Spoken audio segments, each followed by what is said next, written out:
星野シャナのスターライトラジオ。こんばんは、星野シャナです。今回は自己評価の話をしたいと思います。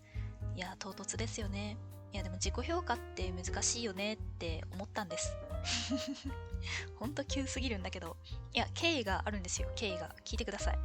一応、私、社会人2年目に突入しまして、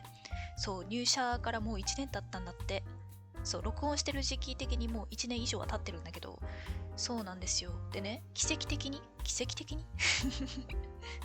このね、今、第二新卒とかいろいろありますけど、同期全員生き残ってるんですよ。ちゃんと自分たちの会社にね。そう、すごくないと思って。そうで、まあ、1年間一緒にこう研修やったり、それぞれね、オフィスで働いたりしながら、当然休み時間とかに一緒に会ってお話しすることもありまして、そのお互いにお悩み相談とかするわけですよ。同期だからこそ分かることというか、上司には言えないけど同期なら、友達感覚でもうちょっと気軽に言えるよねみたいなことも結構あって、そう会社で困ったことだったり、なんやかんやお話ししたりするんですけど、そこでね、ちょっと自己評価難しいよねみたいな話が出たんです。そう、やり方に悩んでるみたいな。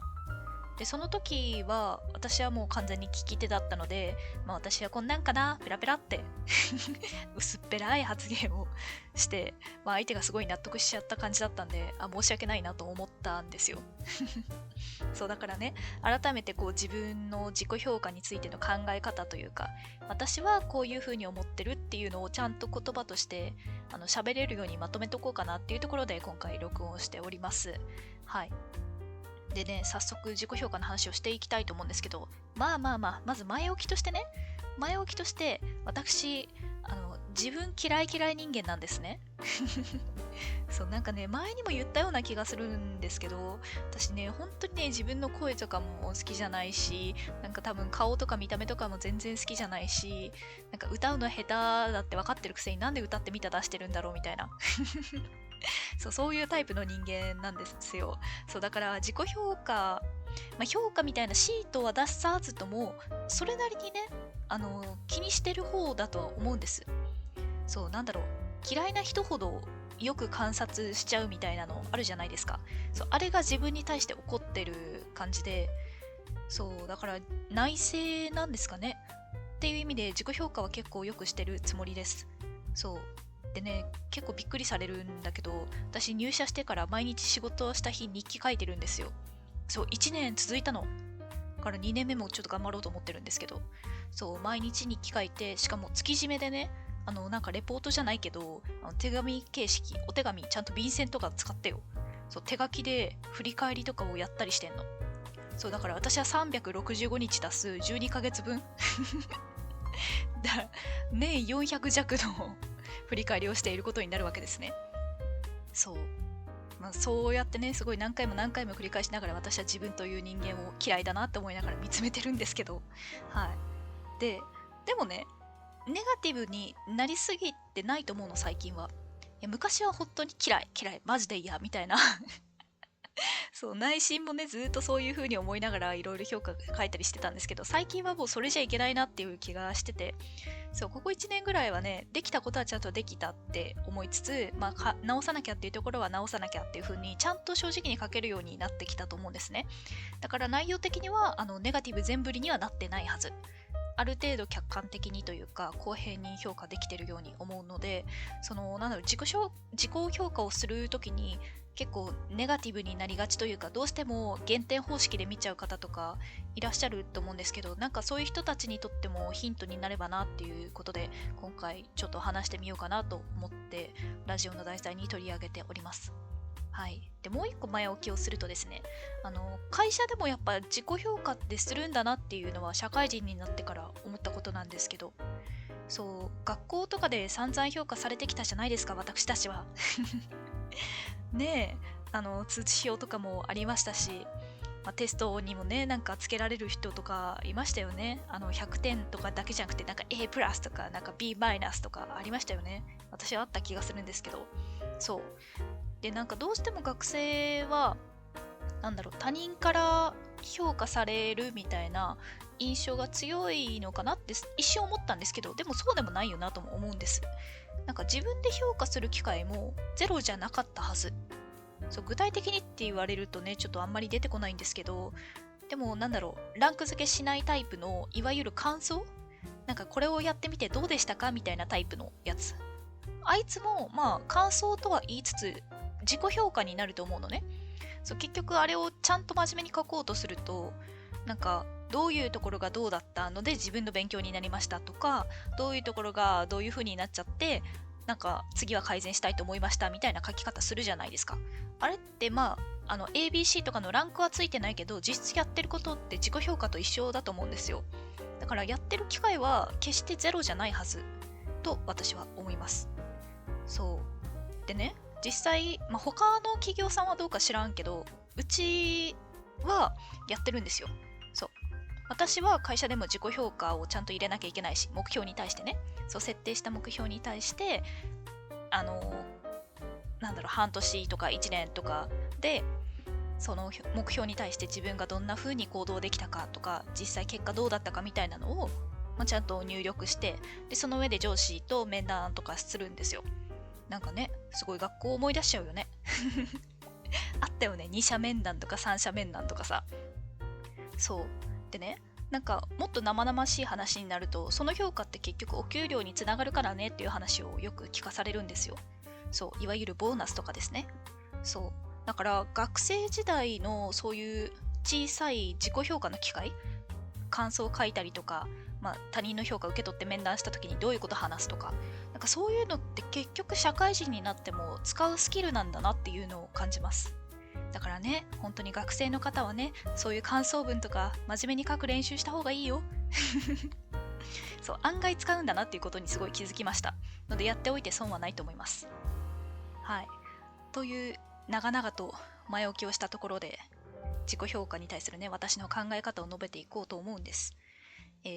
今私がやってる自己評価ってすごく大事だなって思うのは、その理由を説明できるかなんじゃないかなって思ってます。いわゆる評価のA でした B でした C でしたとかよりも、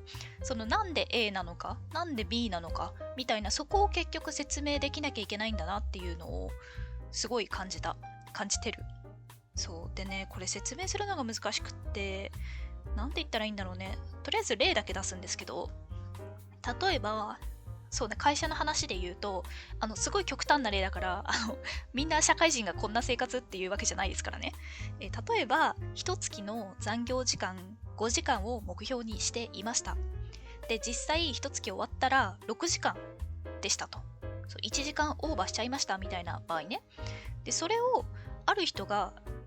ABCDE みたいな評価、アルファベットの評価の時に C をつけましたと。でってなるじゃん結局1時間伸びちゃった、1時間伸びたから C だねとはならんじゃん。なんで C ってなりません？私はなるんですけど。でその理由を説明するのが私は大事だと思うんですよ。全然説得力ないね、ごめんねでその理由をね、いくつか考えてみたんですけど、例えば1時間伸びちゃった理由が、今月いつもより仕事多かったし、トラブルもちょっと起きちゃったしなって説明されたら、しゃあないか、でも次は頑張るよって感じになるじゃん。であとは仕事の覚えがもうあんまりにも早いから、ちょっとこれやってみみたいな、新しいことを先に覚えちゃった結果1時間伸びた。だったらその人がどういう立場なのか私は何も想定してないんだけど、例えばそういう感じだったら、進みが早い、覚えが早かったってことはもう先に進んでるわけじゃん、先取りしてね。それってもう目標を立てた時と条件が変わっちゃってるわけじゃん。だから先に進んだものを必ずしもマイナスと捉えられないというか、先取りして1時間オーバーしちゃったなら、1時間分頑張ったんだなっていう気がしません？必ずしも遅れてるっていう印象にはならないと思うんだ。とか、あとは逆に悪い方でいくと、その仕事を自分だけで抱えちゃった結果1時間伸びちゃった。だから自分が1時間頑張いいやっていう風に抱えちゃったことが原因だったら、もっと先輩頼りなさい、他の人頼りなさいみたいな、あなただけじゃなくって他の人と協力したらその1時間の残業を減らせたでしょっていう風な、ちょっとネガティブというか感じになるじゃないですか。あとはもう体調が優れなくってもう全然集中できなかったから1時間伸びちゃったっていうところだったら、もう個人の体調管理の問題ももちろんあるだろうし、そのストレスとかが問題ならその環境をどういうふうに改善していくか、個人の体調管理もどういうふうに管理していかなきゃいけないのかっていうふうに結構改善点がたくさん見えてくる、ちょっとネガティブ寄りな感じになると思うんですよ。そう今例に4つぐらい挙げたんですけど、これ全部評価 C の理由に私はなると思うんですね。そうだから結局その評価のランク付けじゃなくって、その理由によってその評価の印象が変わるから、そのランクを結局何つけたっていいんですよ。そうランクはとりあえずどうにでもなるからつけて、それに対する理由をきちんと説明できるかがすごく大事なんじゃないかなって思います。そうランクなんかどうでもいいって言ったけど、その同じランクで理由見たら印象変わるよっていうのを逆に言えばね、逆に言っちゃうと理由を選べば評価のランクって意図的に上げられると思うんです。そうだから1時間オーバーしちゃったを A 評価にすることだってできなくはないと思うの。そうだって A はね選択肢の中からポチって選べばいいだけだから A ランクにはできると思う。ただその A ランクをどうやって納得させるかがこの理由作りだと思うんですね。今話してることは全然悪用しちゃダメですからね。そうただ自分がA だと思いましたってただ主張するんじゃなくて、結局どうして A だったのっていうのを説明できるかできないかが自己評価で大事なところなんだと思います。そうランクじゃなくって結局その理由にね、評価の中身が全部詰まってるわけですから。そうだからそこの言語化の練習というかがすごい必要なんだろうなっていう感じがします。なんか話まとまってんのかなこれ。はいというわけでね、そうだから自分が自分をどう見てるかじゃないと思うんです、自己評価って。そう自ら己を評価するとは書きますけれども、自分が自分をどう見ているかじゃなくって、自分のどんなところを見て知ってほしいかっていうのが私にとっての自己評価だと思うんです。そうだから、自分が自分をどう見ているかも含まれなくはないんだけど、その自分が見てる自分の中でどの自分を知ってほしいか、例えば前向きに進んで頑張ってるよっていう自分を見てほしいのか、もうどうにもならなくって抱え込んじゃってるから助けてっていう自分を見てほしいのかって全然真逆の発想じゃないですか。そうだからその評価の理由に見てほしい自分をうまく整合性を持たせられるかどうかが問題な気がする。はいので自己評価とは言いつつ他人にどう見られたいか評価みたいなものなんだなっていうふうに私は思いながら自己評価の理由とかは作ってます。こんなんでもね参考になる人がいるといいんですけど。はいざっくりお話ししてきましたがいかがだったでしょうか。投げ方が雑すぎて本当に申し訳ないんですけどね。そうただやっぱり理由作りって自己評価に限らず何でもかんでも大事だと思う。あと人を言いくるめるという能力もすごく大事だと思う。そうコミュニケーション苦手とかいろいろあるんだけど、でも理由を作れれば人を納得させられるし、納得させられれば行動も変えられるし、なんやかんやいいことたくさんあると思うので、まずは人を言いくるめる練習をしましょう。はいというわけで自己評価のお話をしてきました。難しくってね悩んじゃうところもたくさんあるとは思うんですけど、悩みながらね学んでいくものよきっと。はい、というわけで皆さんもね自分なりの自己評価のやり方を見つけていただければと思います。